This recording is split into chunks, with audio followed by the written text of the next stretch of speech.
तो ये कहानी है बांझ कवि और उसके पति की, जो उसके बांझ होने की वजह से दूसरी शादी कर लेता है। तो प्यारी व्यूवर्स, अगर आप हमारी वीडियो पर नए हैं तो प्लीज़ हमारे चैनल को सब्सक्राइब कर दें ताकि आने वाली हर नई वीडियो आप तक पहुंच सके। गौरी कवि के सास ससुर बहुत अमीर होते हैं। उनका घर बहुत बड़ा होता है और गौरी की सास को उसके घर का बहुत घमंड होता है। गौरी की सास हर वक्त उसे लान तान करती रहती।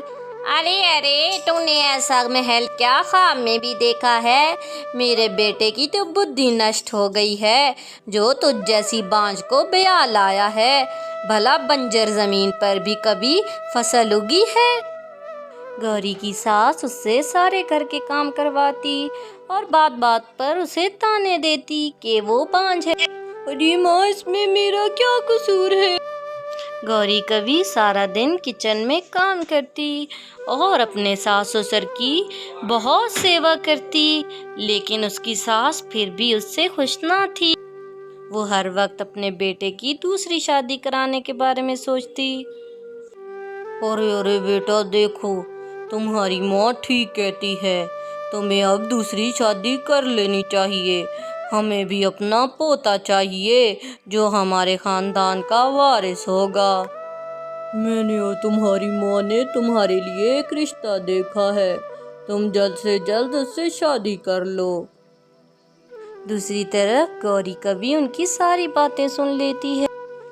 अरे गौरी, मैंने जंगल के पक्षियों से सुना है तुम्हारी सास तुम्हारे पति की दूसरी शादी करा रही है। वैसे भी ये पापा पक्षी ऐसे ही होते हैं। तुम तो जानती हो ना, तुम तो जानती हो टोनी बहन, मैं अपने बच्चों के लिए कितना रोती हूँ कि मुझे भी बच्चे हो जाएं। अगर मेरे बच्चे नहीं हैं तो इसमें मेरा क्या कसूर?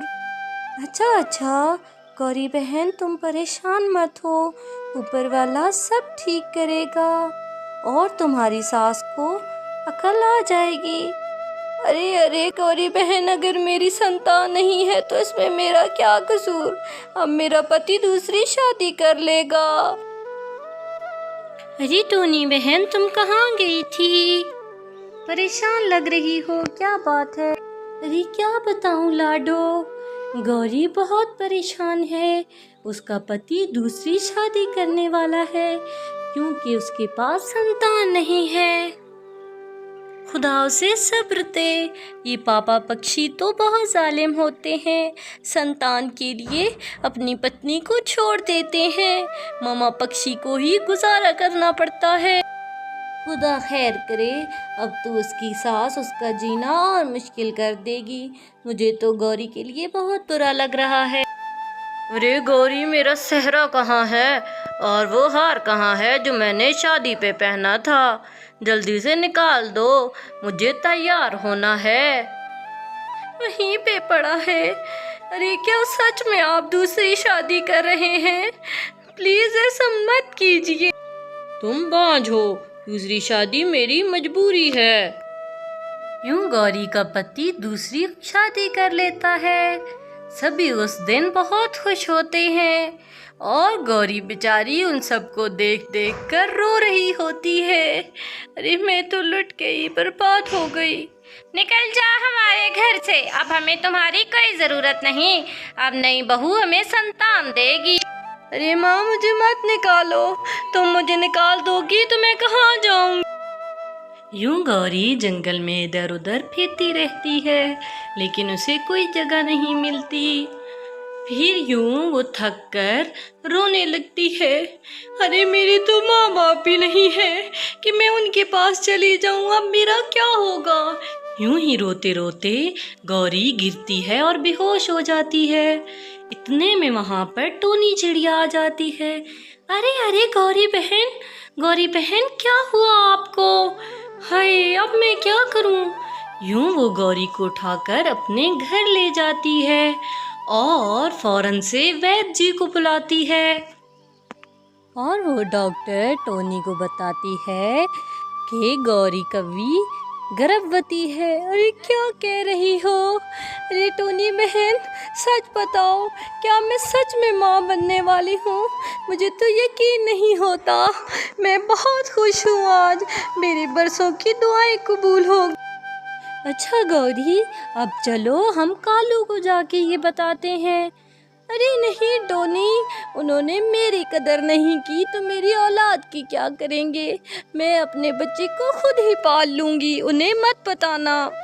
ठीक है गौरी बहन, जैसा तुम मुनासिब समझो। दूसरी तरफ कालू अपनी दूसरी पत्नी के खूब लाड उठाता और उसकी हर बात मानता, यहाँ तक कि उसके कहने पर उसने अपना घर उसके नाम कर दिया। कालू की दूसरी पत्नी बहुत चालाक थी। दूसरी तरफ सारे पक्षी गौरी का बहुत ख्याल रखते। ये लो गौरी बहन, हम तुम्हारे लिए कुछ फल और गंदम लाए हैं। टोनी चिड़िया ने हमें सब कुछ बता दिया और तुम्हें बहुत बहुत बधाई हो। ये पापा पक्षी तो ऐसे ही जालिम होते हैं, लेकिन तुम्हें ऊपर वाले ने बहुत दिया है। हाँ हाँ लाडो बहन, ऊपर वाले का बहुत शुक्र है, उसने मुझे औलाद से नवाजा। मैं तो बहुत ही।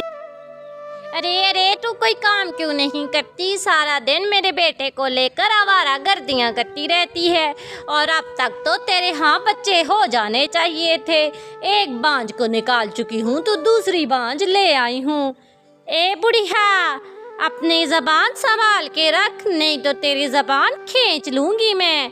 मुझे गौरी मत समझना, मैं तुझे पकड़कर इस घर से बाहर निकाल दूँगी। और काम तू करना। तुझ बुढ़िया को इस घर में क्यों रखा हुआ है? इसीलिए रखा हुआ है कि तू कोई काम करे। सारा दिन मोटा वजूद लेकर सोफे पर चढ़ी रहती है और मेरा जीना हराम कर रखा है। तुझे तो सबसे पहली फहरिस्त में यहाँ से निकालूंगी। दूसरी तरफ गौरी कवि के यहाँ बच्चे हो जाते हैं। अरे मामा, हम आ गए। गौरी कवि के घर एक बेटा और एक बेटी होते हैं। गौरी कवि बहुत खुश होती है। अरे मेरे बच्चे, आज मैं तुम लोगों को देखकर बहुत खुश हूँ। अरे अरे देखो ना टोनी बहन, मेरे कितने प्यारे बच्चे पैदा हुए हैं। हाँ हाँ गौरी, ये तो बहुत खूबसूरत हैं। दूसरी तरफ कालू की पत्नी उन तीनों को घर से बाहर निकाल देती है। अरे अरे, सत्यानाश हो जाए तेरा कलमुए, तू उसके इश्क में इतना पागल हो गया था कि हमारा घर उसके नाम कर दिया है। अरे नास पीटे, अब हम कहाँ जाएंगे? तूने तो हमारा महल जैसा घर उस कलमुई के नाम कर दिया। अरे अरे, अब छोड़ो भी। अरे अरे, आप लोग यहाँ पर क्या कर रहे हैं? वो भी इतनी सुबह सुबह। अरे क्या बताऊं टोनी बेटी, वो कलमुई मेरी दूसरी बहू, उसने हमें घर से निकाल दिया है। तो ये तो आपके कर्मों का नतीजा है। गौरी आपकी कितनी सेवा करती थी, लेकिन आपने उसे 5 कह कर बहुत रुलाया। आज उसके हाथ 2 बच्चे पैदा हुए हैं। ये सब तो ऊपर वाले की देन है। मामा पक्षी का क्या कसूर अगर उसके घर में संतान नहीं है? संतान तो उसके हाथ में है। ऊपर वाला जब चाहे जिसको चाहे दे सकता है। हम लोग कौन होते हैं दूसरों को नीचा दिखाने वाले? आपको आपके किए की सजा मिली है। अरे अरे, क्या कह रही हो तुम? मेरे पोते पोतियां हुए हैं। जी जी बिल्कुल। अरे अरे, मुझे जल्दी से गौरी के पास ले जाओ, मैं उसके पाँव पकड़कर माफ़ी मांग लूँगी। मैंने बहुत गलत किया है, मैं गलत थी।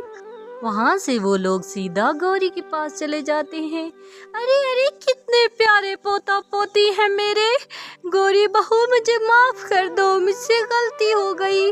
आइंदा मैं ऐसा नहीं करूँगी, मुझे माफ़ कर दो। कोई बात नहीं माँ, कोई बात। और यूं वो लोग नदी के किनारे छोटा सा घर बनाकर खुशी खुशी रहने लगते हैं। तो इस कहानी से हमें सीख मिलती है कि औलाद का होना ना होना इंसानों और पक्षियों के बस की बात नहीं। ये तो ऊपर वाले के हाथ में है। वो जब चाहे जिसको चाहे दे सकता है।